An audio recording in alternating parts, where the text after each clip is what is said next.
What's up, kids? It's Fresh Teacher again. Welcome back to our next Scratch lesson. I hope you're ready for another exciting Scratch lesson. So far, we've learned how to make sprites move, repeat actions, make decisions, create clones, and even send messages to one another using broadcasts. Today, we're going to discover another amazing skill that game programmers use every single day. It's called collision detection. Now that sounds like a programming tongue twister. But trust me, it's actually much simpler than it sounds. Let's begin with a question. Imagine you're playing a racing game. How does the game know that your car has crashed into a wall? Or suppose you're playing a game where your character collects coins. How does the game know you've picked up a coin? How does the computer know that these things happened? Does it have eyes? Does it watch the screen like we do? No. Scratch uses special blocks to notice when things touch. These blocks help Scratch feel what is happening on the stage. That is why we call them sensing blocks. The computer cannot see the screen the way we do. It doesn't have eyes. Instead, it keeps asking questions over and over again. Questions like, am I touching the wall? Am I touching the coin? Am I touching another sprite? The moment the answer becomes yes, the game knows something has happened. This is called collision detection. A collision simply means that two things have touched each other. In Scratch, collision detection is very easy because of the sensing blocks. Today, we're going to learn 5 different ways Scratch can detect when something touches something else. Let's get started. Click on the Scratch cat. Now go to the Control category. Drag a Forever block into the coding area.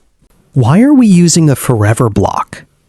Because we want Scratch to keep checking all the time. If we only checked once, Scratch might miss the moment when something touches. But inside a forever loop, Scratch checks again, and again, and again, many times every second. Now click on the Motion category. Drag a Move 10 Steps block inside the Forever block. Next, click on the Sensing category. Find the block called Touching Mouse Pointer. Can you see its special 6-sided shape? That's because it's a condition.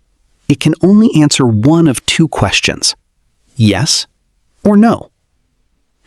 Drag the Touching block into the empty space inside the Move 10 Steps block. Your code blocks should now read something like this. Forever, move 10 steps if touching mouse pointer. Finally, go to the Events category. Add the When Green Flag Clicked block above the Forever block. Now, click the green flag. Move your mouse pointer onto the Scratch cat. What happens? The cat begins moving. Now, move the mouse away. The cat stops. How did Scratch know when to move? Because it kept asking the question, am I touching the mouse pointer? The moment the answer became yes, the cat moved forward. Pretty clever, isn't it? The same block can also detect the edge of the stage. Click the drop-down menu inside the touching block. Instead of mouse pointer, choose edge. Now, drag the cat close to the edge of the stage.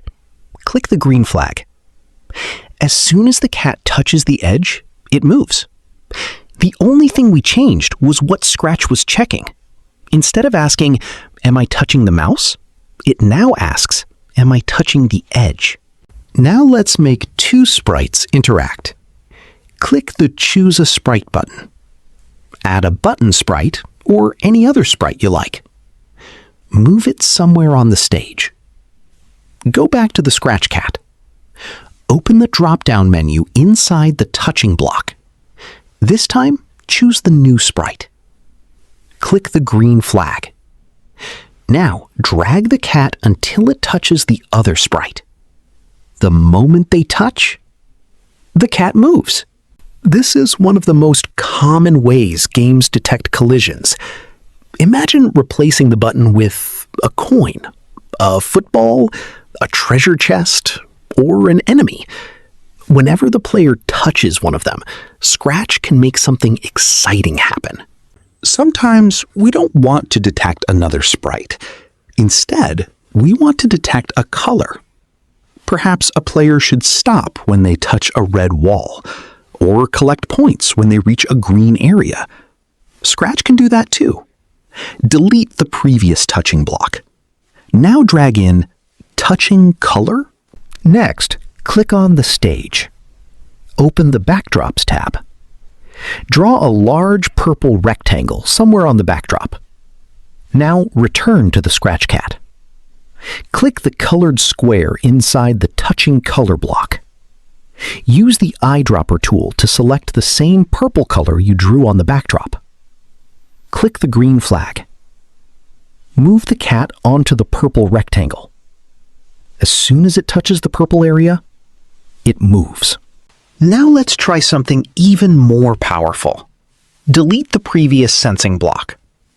Find the block called Color Blank is touching blank color. This block asks a different question. Instead of checking whether the whole sprite touches a color, it checks whether one color on the sprite is touching another color. Let's try it. Use the eyedropper to select the orange color on the cat's head. For the second color, choose the purple rectangle on the backdrop. Click the green flag. Move the cat so that its orange head touches the purple rectangle. The cat moves. Now try touching the purple rectangle with another part of the cat that isn't orange. Nothing happens. That's because Scratch is only checking the orange color. This type of collision detection is often used in games where only certain parts of a character should trigger an action. For example, a racing car might only crash if its front bumper hits a wall. Or a character might only win if its feet reach the finish line. Let's review. Today we've learned how Scratch detects collisions. We discovered how to detect when a sprite touches the mouse pointer, detect when a sprite touches the edge of the stage, detect when one sprite touches another sprite, detect when a sprite touches a specific color, detect when one color is touching another color. These are all examples of collision detection. Today, you've learned one of the secrets behind almost every game you've ever played. In our next lesson, we'll continue exploring the sensing blocks and discover how Scratch knows where your mouse is, how far away it is, and when you've clicked it. Enjoying my lessons? Hit the subscribe button and join our adventure. Learn to code, create, and share with us.